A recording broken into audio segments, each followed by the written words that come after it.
Welcome to this explainer. I'm so glad you're here because today we're going on a seriously fascinating trip around the globe. We're going to unpack how different cultures define their absolute gravest moral transgressions. We constantly hear about the seven deadly sins, but what exactly are the seven sins in different cultures? And hey, do they all even use the number seven? From ancient desert monasteries to profound Eastern philosophies, we're basically going to map out the entire architecture of human morality. Let's get right into it. Okay, so here's our agenda for today. First, we'll look at the Catholic seven sins, then Islam's seven destructive acts, followed by the six enemies of the mind, Buddhism's three root poisons, relational transgressions, and finally, the universal moral compass. Section 1. The Catholic seven sins, the Western baseline. Now, for a huge chunk of the Western world, this specific grouping of seven is the ultimate cultural baseline for understanding vice, right? It's in our art, our books, our movies. But where does it actually come from? Well, you might be surprised to hear that the famous seven deadly sins, like lust and gluttony, aren't actually explicitly listed together anywhere in the Bible, not once. Instead, the whole concept kind of evolved from biblical antecedents, like this proverb right here. It outlines seven things the Lord hates: haughty eyes, a lying tongue, hands shedding innocent blood. Notice how it's super focused on external actions and, disrupting the community?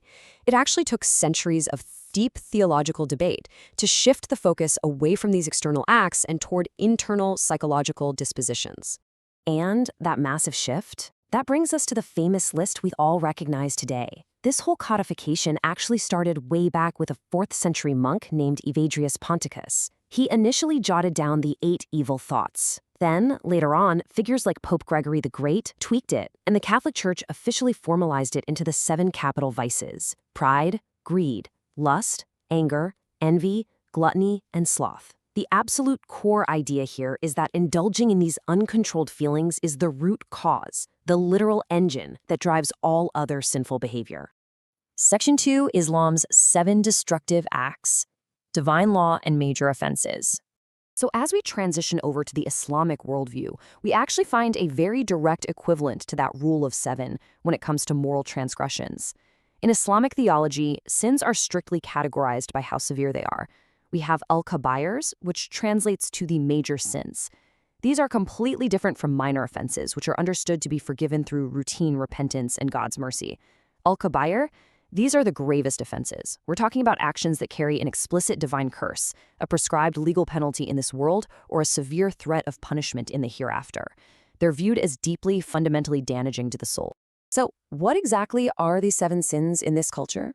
Well, while later 14th century scholars meticulously codified up to 76 major sins, this foundational core list of 7 destructive things, known as al-mubiqat, comes straight from the prophetic hadith.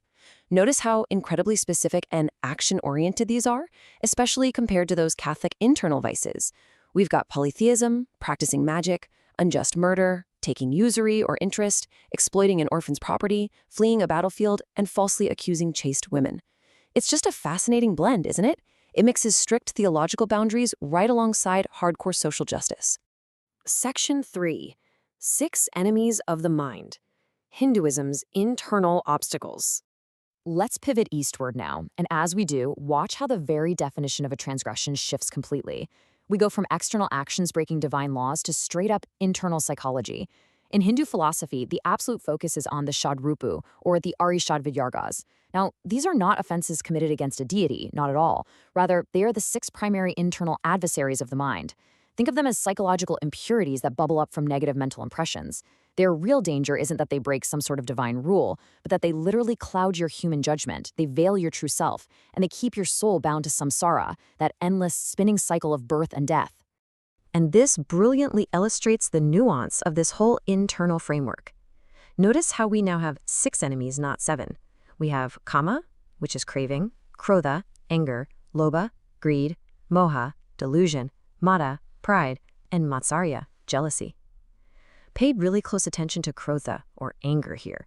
It isn't just arbitrary random rage. The philosophy specifically defines it as the emotional explosion that erupts when your cravings or expectations, your kama, are blocked. It's like a highly sophisticated, ancient map of human psychological cause and effect. Truly incredible stuff. Section 4. Buddhism's 3 root poisons, the core afflictions. So if Hinduism maps out 6 internal enemies, Buddhism steps in and distills human frailty down to an even smaller, more foundational number: 3. Just 3. At the absolute dead center of Buddhist cosmology, the root causes of all other defilements, the primary engines driving literally all human suffering, are distilled into just 3 mental poisons. This concept is visually represented in the Bhava Chakra, the traditional Tibetan wheel of life. Just picture a vibrant, intricate mandala. Right at the central hub, you don't find a rigid list of rules. You find 3 animals. There's a rooster representing greed and attachment, a snake representing hatred and aversion, and a pig representing blind delusion or ignorance. And here's the kicker. Notice how they are depicted literally biting each other's tails. This vivid, powerful imagery tells us that these 3 poisons are interlocked. Ignorance leads to greed and hatred, which in turn just feed more ignorance. It is an endless, self-perpetuating engine of suffering. Because Buddhism views these things as mental illnesses or poisons rather than legal infractions, the solution isn't punishment, right? The solution is an antidote. Look at this incredibly powerful quote from the Dhammapada. Hatred is never appeased by hatred. By non-hatred alone is hatred appeased. To combat the poison of the snake, you definitely don't use more poison. You actively cultivate its absolute opposite, loving kindness and compassion. To combat the pig of delusion, you cultivate wisdom. It's an entire framework built on spiritual medicine. Okay, we are about to experience our final and honestly perhaps our most dramatic cultural shift yet. So far, we've seen how Indian philosophies, both Buddhism and Hinduism, focus heavily inward. A transgression is a failure of the mind that blocks your own self-realization. But as we move over to China and dive into Confucianism, the focus shifts entirely outward. It becomes purely 100% about social harmony and the explicit duties we owe to one another. Section 5. Relational transgressions.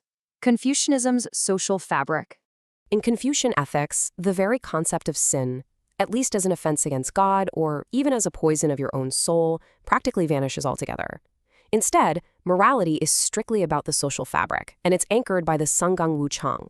This translates roughly to the 3 fundamental bonds and 5 constant virtues. Confucians view these not just as, good ideas to live by, but as the eternal, unchanging essence of life itself. The bonds refer to key relationships: ruler to subject, father to son, husband to wife, and so on. A moral failure here? It's simply failing to fulfill your specific obligations within those fundamental relationships. And how exactly do you maintain those bonds? Well, through the 5 constant virtues: benevolence, righteousness, propriety, wisdom, and trustworthiness. So the absolute crucial point is this.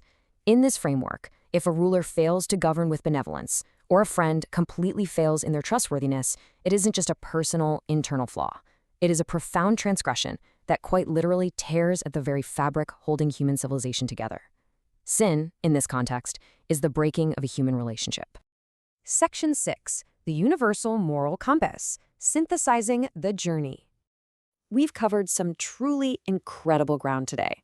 We started out by asking exactly what are the 7 sins in different cultures, and we found that while the West and Islam use the number 7 to categorize divine offenses and destructive acts, the East uses 6 enemies, 3 poisons, and 5 virtues to map out our internal minds and our societal bonds. We've seen moral transgressions categorized in so many ways, as breaking a strict divine law, as swallowing a psychological poison, or as fracturing a vital human relationship. So I want to leave you with this final thought. Whether viewed as a divine offense, a mental poison, or a broken bond, which framework governs your moral compass? Take a second to think about how you process right and wrong in your own daily life. Does one of these ancient systems resonate more deeply with you than the others? Thank you so much for exploring these complex concepts with me today. Keep asking questions, keep learning, and I'll see you in the next explainer.